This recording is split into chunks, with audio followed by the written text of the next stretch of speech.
உதயநிதியின் ஆட்சித்திறன் மூலம் தமிழக வளர்ச்சிக்கு கூடுதலாக உழைக்க வேண்டும் என்பதற்காகவே துணை முதலமைச்சர் பொறுப்பு வழங்கப்பட்டுள்ளதாக முதல்வர் ஸ்டாலின் தெரிவித்துள்ளார். அவர் விடுத்துள்ள அறிக்கையில் அமைச்சர்களாக பொறுப்பேற்றுள்ள செந்தில் பாலாஜி, சேலம் ராஜேந்திரன், ஆவடி நாசர், கோவி செழியன் ஆகியோருக்கு வாழ்த்துக்களை தெரிவித்துக் கொள்வதாக குறிப்பிட்டுள்ளார். செந்தில் பாலாஜியின் தியாகத்தை தான் வாழ்த்தியதை சிலரால் பொறுக்க முடியவில்லை என்றும் அவரை வைத்து திமுகவிற்கு எதிராக தீட்டிய சதிச் செயலுக்கு விளையாக்க 15 மாத சிறையை ஏற்றதுதான் அவரது தியாகம் எனவும் குறிப்பிட்டுள்ளார். மேலும் விளையாட்டுத்துறை மூலம் உலகின் கவனத்தை ஈர்த்தவர் உதயநிதி எனவும் விளையாட்டு வீரர்கள் பெற்று வரும் பரிசுகள் ஒலிம்பிக்கை நோக்கிய நம் மாநிலத்தின் பயணமாக அமைந்துள்ளதாகவும் அவர் குறிப்பிட்டுள்ளார். மேலும் அரசின் சிறப்பு திட்டங்களை ஆய்வு செய்து அதன் உண்மையான நோக்கத்தை உதயநிதி நிறைவேற்றி வருவதாகவும் அவர் தெரிவித்துள்ளார். திமுக இளைஞரணி செயலாளராக இளைஞர்களை ஈர்த்தும் அவர்களை திராவிட கொள்கை கொண்டோராக கூர்தீட்டி வருவதாகவும் அவர் குறிப்பிட்டுள்ளார். உதயநிதியின் செயல்பாடுகள் திமுக வளர்ச்சிக்கும் ஆட்சி திறன் மூலம் தமிழகத்தின் வளர்ச்சிக்கும் கூடுதலாக உழைக்க வேண்டும் என்பதற்காகவே துணை முதலமைச்சர் பொறுப்பு வழங்கப்பட்டுள்ளதாகவும் முதலமைச்சர் ஸ்டாலின் அந்த அறிக்கையில் தெரிவித்துள்ளார். தமிழக அமைச்சரவை மாற்றப்பட்டதை அடுத்து 4 புதிய அமைச்சர்கள் பதவியேற்றுக் கொண்டனர். கிண்டியில் உள்ள ஆளுநர் மாளிகையில் நடைபெற்ற விழாவில் ஆளுநர் RN ரவி பதவி பிரமாணம் செய்து வைத்தார். சேலம் வடக்கு தொகுதி எம்எல்ஏ ராஜேந்திரன், திருவிடைமருதூர் எம்எல்ஏ கோவி செழியன் ஆகியோர் அமைச்சர்களாக பதவியேற்றுக் கொண்டனர். ஏற்கனவே அமைச்சராக இருந்த செந்தில் பாலாஜி, ஆவடி நாசர் ஆகியோர் மீண்டும் அமைச்சர்களாக பதவியேற்றுக் கொண்டனர். அமைச்சர் ராஜேந்திரனுக்கு சுற்றுலாத்துறையும், கோவி செழியனுக்கு உயர்கல்வித்துறையும் ஒதுக்கப்பட்டுள்ளது.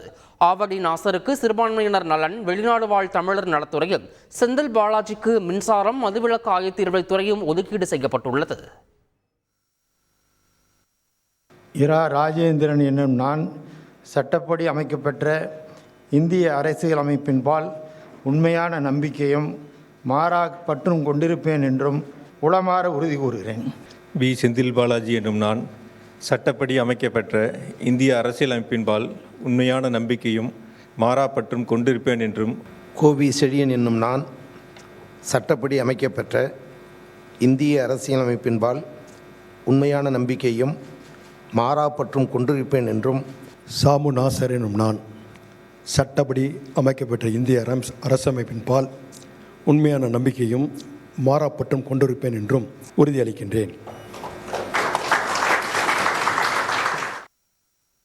புதிய அமைச்சர்கள் பதவியேற்றுக் கொண்ட பிறகு ஆளுநர் RN ரவியுடன் முதலமைச்சர் ஸ்டாலின், துணை முதல்வர் உதயநிதி, அமைச்சர்கள் ஆகியோர் குழு புகைப்படம் எடுத்துக்கொண்டனர்.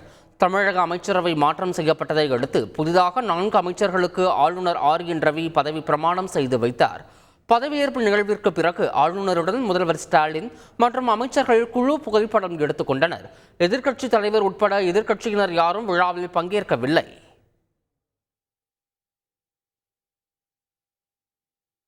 புதிதாக பதவியேற்ற 4 அமைச்சர்களும் சென்னை மெரினாவில் உள்ள முன்னாள் முதலமைச்சர் கருணாநிதி நினைவிடத்தில் மரியாதை செலுத்தினர்.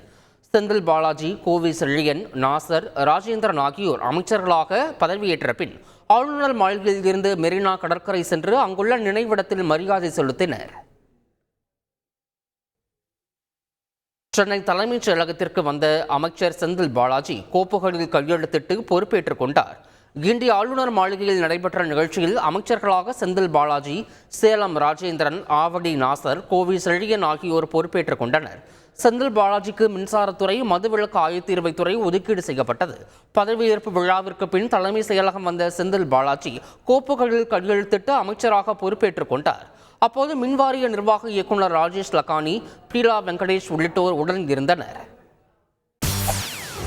செய்திகளை உடனுக்குடன் தெரிந்து கொள்ள உடனே சப்ஸ்கிரைப் பண்ணுங்க.